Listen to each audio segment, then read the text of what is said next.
on the subject of the Palestinians. Here's Alex in North London. Alex, go ahead, sir. Hi George, I'm calling from North London. I've been listening to you for 3 months now. Okay. Never had the chance to speak to you. Okay. But I was just calling on. I was listening to you a couple of nights ago, and you were talking to these people, and they were saying that Israel, the Jews, did not have the right to gain Israel from the Palestinians. And I was just saying, throughout history, the Jews have been persecuted, obviously, from the Holocaust, and we were granted Israel as a result of this. And I feel that... granted by whom? We were granted from Britain and other countries, granted us that. Well, what right did Britain have to grant you somebody else's country? Well, it's due because we lost 6 million people... No. I'm not arguing about that. I'm going to come on to that. But what right did Britain have to grant you somebody else's country? We had the right because we lost 6 million people and we did not have a home. Well, yeah, I'm going to ask you for a third time. What right did Britain have to grant you somebody else's country? Well, they didn't. Well, they were giving us the right because it was they were basically gave us because of the.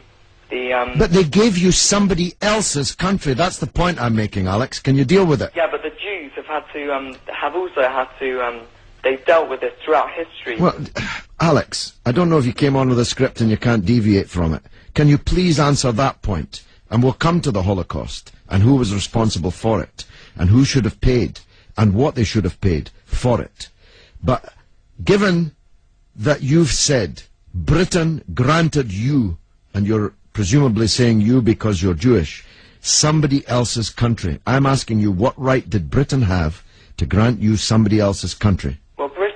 Britain, you could say they didn't have a right, but they came in and dealt with us and with the Jews having lost all these lives, and they basically granted us this land. Okay. Well, I see I'm getting nowhere on this, Alex, so let me deal with your overarching point. Maybe you're just not equipped to deal with the principal point that I have made. The Jews have suffered racist anti-Semitism down the ages in many, many European countries, including our own. They were subject to regular discrimination at best, and pogrom and murder at most. That's undoubtedly true. The one place in the entire world that Jews were neither discriminated against nor subject to pogrom was the Muslim world. In fact, so much was that the case that when Christianity came back to power in Spain, in Andalusia, in the western extent of the Islamic Empire, when the Muslims left, the Jews left with them, because they feared the Christian anti-Semitism which would be unleashed in the wake of the departure of the Islamic civilization in the West. That's why so many Jews are to be found even today, and were to be found in profusion before the creation of the State of Israel, in countries like Morocco and along the North African coast, because under the protection of the Muslims, the Jews left Europe and went to live in North Africa. The Palestine that was wiped off the map when Britain granted you somebody else's country had Jews living side by side with Christians and Muslims for century upon century without the slightest trace of discrimination or violence or pogrom. So, what's happened is that Christian anti-Semitism in Europe, which massacred 6 million Jews in the greatest crime in human history, was paid for not by the Christian countries of Europe that either practiced or turned a blind eye to that anti-Semitism, but was paid by the very people who were completely innocent of that Holocaust, who had never persecuted the Jews, who had never pogromed the Jews.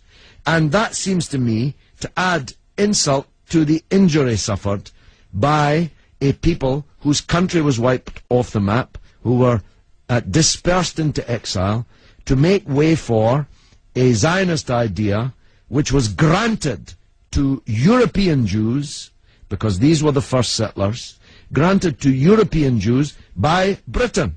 And as you have singularly failed, 4 times I asked you, to acknowledge that Britain had no right to give away somebody else's country, one country giving to a second people, the land that actually belonged to a third people, it seems to me an all-round injustice, don't you think, Alex?